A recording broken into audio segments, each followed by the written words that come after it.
Welcome to GGL news. Breaking news.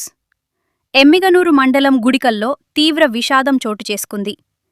ప్రసిద్ధ గుడికల్ దర్గా ఉరుసు వేడుకల సందర్భంగా కర్ణాటకలోని బళ్ళారి జిల్లాకు చెందిన రజియా బేగం తన కుటుంబ సభ్యులతో కలిసి దర్శనానికి వచ్చారు.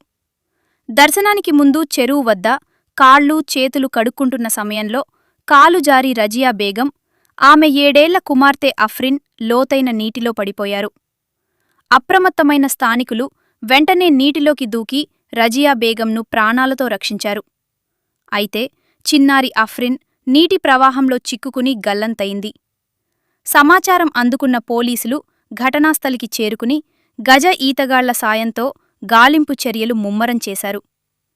కళ్లముందే చిన్నారి నీటిలో మునిగిపోవడంతో తల్లిదండ్రులు, కుటుంబ సభ్యులు శోకసంద్రంలో మునిగిపోయారు. ఉరుసు వేడుకలకు వచ్చిన భక్తుల మధ్య ఈ ఘటన తీవ్ర విషాద ఛాయలు నింపింది. గుడికల్ నుంచి మరిన్ని అప్డేట్స్ కోసం మా వెంట ఉండండి.